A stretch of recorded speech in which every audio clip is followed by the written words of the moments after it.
Hello po, magandang tanghali po sa inyo mga kaibigan. Nandito ako sa Santo Sir. Robinson's Vineyard, Barangay Masapalapala, Dasmariñas, Cavite. Malapit to sa sa SM Dasmariñas. Tsaka sa Robinson's Place, Dasmariñas. Dasmariñas. So, along highway yung subdivision niya, di ba? Along Emilio Aguinaldo Highway, katabi lang ng Phoenix Gas Station, yung pinaka main entrance niya. Eto guys, kaya ako to binlog kasi maganda, malaki yung lote niya, no? Nasa 300. Bali tatlong lote, so all in all 360 square meter. 360, no? 360. Kulang na lang, magpo 400 na, no? 40 square meter, 400 na, no? 360 square meter, tapos clean title, tatlong title, no? Hindi, tama, tatlong titulo to. Tatlong titulo. Ayan. So ito ba-vlog ko sa inyo guys. Up and down to, pero syempre kung bibilin niyo to, kayo na lang magre-retouch dito, di ba?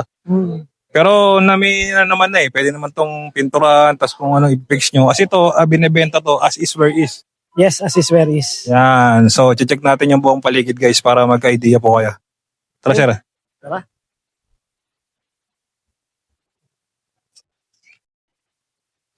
May connection na siya ng kuryente at tubig Ayun No, sir, no?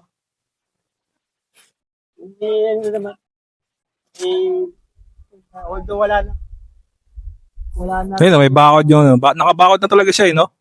Bakod na yan. Tsaka dito, malaking kalye niya, no? 10 meters. 10 meters.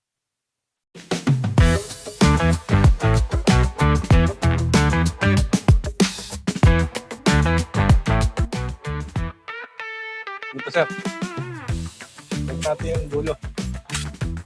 Yan, check natin yung dulo. Ayun. Parang farm na rin, no? May May mga tanim na, no? tanim eh. Malaki na yung 340, no? Malaki na yung 340 square meter. 360. Binawasan ko pa ng 20 square. Ayan, hanggang dyan. Property. Ayan, no? 360 pala to, no? Binawasan ko pa ng 20 square meter. Yan, so nag-360. Ang cut talaga rito, 120. Since tatlong lote ito, 120, 120, 120, kaya naging 360. Ayun, kaya pala naging 360 siya, no? Dito, dalawang 120 to, no? Ayos, no? Dalawang 120 yung backhand, tapos another 120 itong Sa bahay mismo. Pero estimate mo, sir, ilang floor area niyan? More or less, teka lang, mga 200 po siguro. 200, kasi up and down. So, yung floor area, no? Floor na rin. So, dito, sa may left side. Yan. Yung dito, pa-tiles na nila, no? Naka-tiles na rin siya. Yung flooring niya. Tapos, yan, yun yung lovebirds. Sama ba yan sa price? O tatanggalin siguro. All in ba? So, hindi ko alam kung sasama ni owner tong mga lovebirds niya. Kasama ba yung mga lovebirds?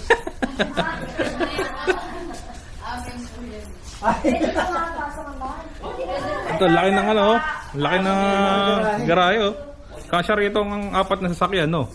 Oo. Laki Buti-buti pa. Siyama niya kung sapo-sapo niya. Pwede pong pasukan nyo, nagpaparamdam. Sige, ano lang kayo kasi, ingat lang. Dito kaya, pwede pumasok ito. Kaso nakalaki. Nakalak. Kasama na yung mangga. May mga... Kasama na lahat. Yun. Oo. Kadalasan, ang gusto ng mga buyer, may kasama na may lupa na no? Oo, pwede siya mag-ano dyan. Oo. Ang tanim-tanim. Ang kamuti dyan. Oo, marami, pwede. No? Oo. Tanim niya dyan, Hindi na kailangan niya magpunta sa paringki yan. Kung masipag sa mga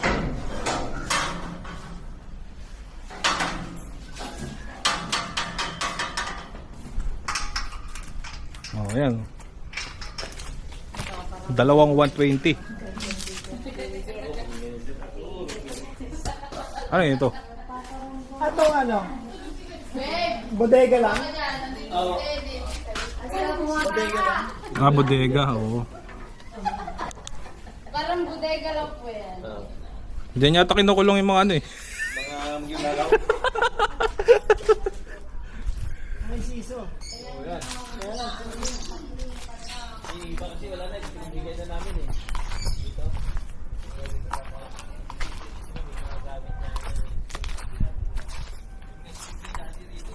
Meron pang balimbing oh. Malaki pa espasyo rito guys oh.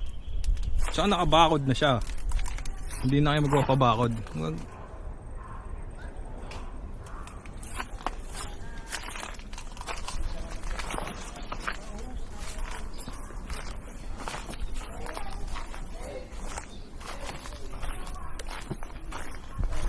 So kung interesado kayo dito sa property na to guys, no? Dito sa Dasmariñas, Cavite. Malapit to sa may SM Dasmariñas tsaka Robinson Place, Dasmariñas, Cavite. Ipa-flash ko po yung aking number, tawagan niyo po ako. So titulado na to, 3 title.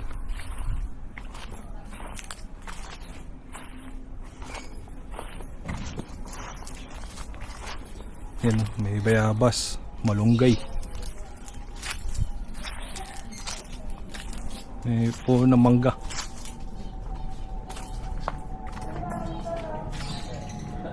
Ayun yata yung bayo.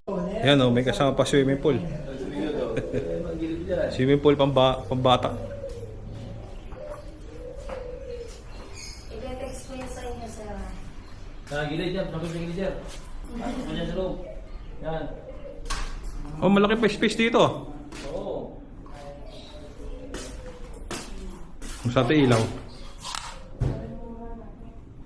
Ayun. Ay, gawa na yung doon, eh? Pinagawa na? Ba, CR na ano to. Ay, yung payat na yan? Kasama kasi yung kapatid na mayaman, yung asawa ng hapon, yung nilang commercial. Oh. Ay, parang halata naman nag-ano yun, no? Hello, sir. Sama mo, sir. Pupuntahan pa ba natin yun? Yung dito sa Bicol, no? Oo. Kasama na yung gamit dito. Gamit. Ano ba? Okay ah. Ano nangyari, te? Nag-drugs ako? Ito, may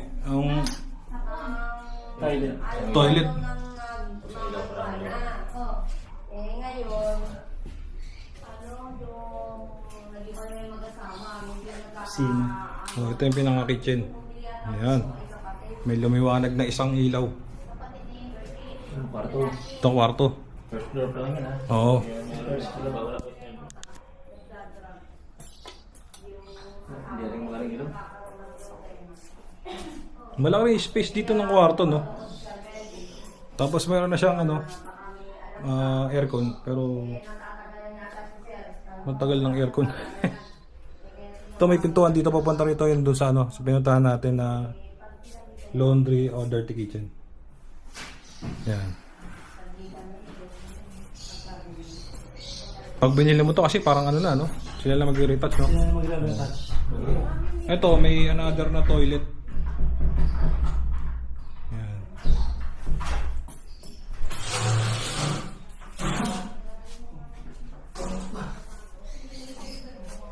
sabi ng mga kapatid, sabi mama natin, si Virgin, Tagos yan, kanto. sinabi ko na rin, Ah, ito yung, ano? Tapos, Yung pinaka, May pinto. main door. May pinto sa labas di makastas eh. oh, yun pala yun. Mas kanto pa.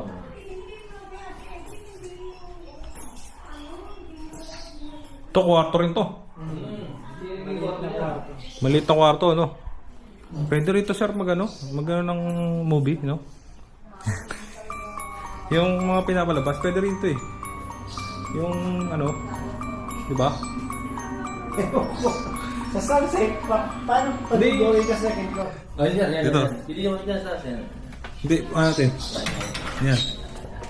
Yung pala yung sabi ko, parang iba. Sabi ko saan kaya yung going ka second floor? Yan. Hindi na pinto niya. Ah, ibig sabihin, dito sa side. Oo, Oh, dito pag pala. ano mo, diretso na agad sa second floor. Oo, pwede rin. Oo. Double action. Oo.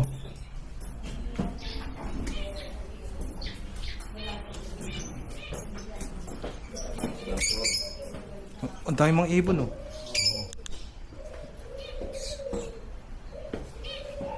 Mas maganda yung second floor, no? Mas malinis. May tao dito kasi. Oo. Tsaka ano, ay, binibenta nila. Malaga. Alaga. Meron na rin siyang ano, wifi. Internet. Gusto nila yan. Hindi, may makatira. May tao. Oo, may tao yan. Tao po. Sa baba na. Tao. Bibidyoan ko lang. ah. Oo, tara.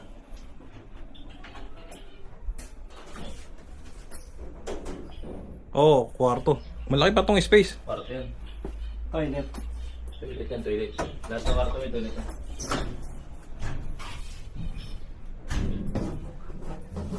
Malinis to, no? Kasi may nakatira eh.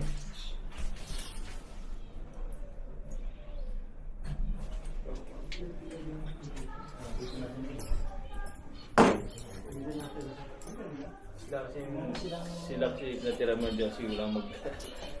Oh, mag-rent. Kaysa magka, ano, Ito kayo sa kwarto pa. Masiyar din yan. Sorry. Ayan. To.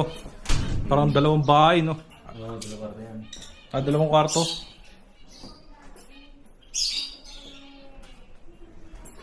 Parang pwedeng paupahan, no? Oo. Oo, paa niya. Nakaba na ito yung sculpture dito, yung may poste sa gilid eh. Ano yan? Siya rin. CR? CR din. Oo. So, ilan ang kwarto niya? Ano? Sa dalawa, tatlo, apat. 4 na kwarto, no? 4 bedroom. Ito, pili yung ganito kasi hindi lang naman eh. Pero ang ganda din, ang kagandahan dito yung lote niya. 3 malaki eh, 360 square meter. 60 square meter. Tapos yung presyo niya parang ayos din sa price eh. Yung bahay kasi pwede na to pa-renovate na lang. Pa-renovate na. Pero mura na ito. Mura to sa price, no? Ito, wala na tapat nito. Oo. Doon ba sa price paano yung capital gain tax nun? Sasagot na ng bayad ng owner o hindi? O net na siya ron. Kasi yung dun sa loob na pinta niya dun sa South Square, sagot na yan eh. Sagot na? Sagot na nila eh. Sagot na nila? Bili. Yung loob doon sa South Square. Maganda naka-net na. Nakanet na pala sa price. Kasama yung nakarin doon. Sila na yung budget. Kinilas. Doon, lalabas. Nandiyawan mo. Dito. Oo. So yun po, nasaksihan nyo yung property na na-vlog ko, itong house and lot na 360 square meter na as is where he is yung bahay.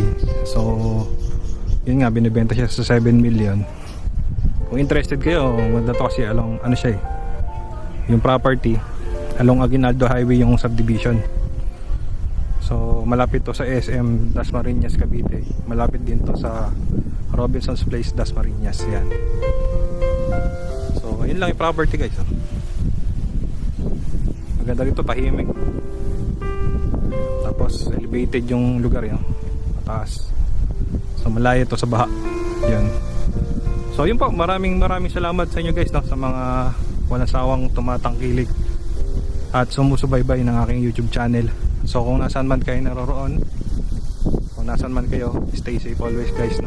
I pray ang inyong kaligtasan sa araw-araw. I pray din ng peace of mind sa inyo, sa inyong pamilya. Doon din ang blessings na nagmumula sa Panginoon. So yun lang po. Stay safe always. Take care. God bless to everyone.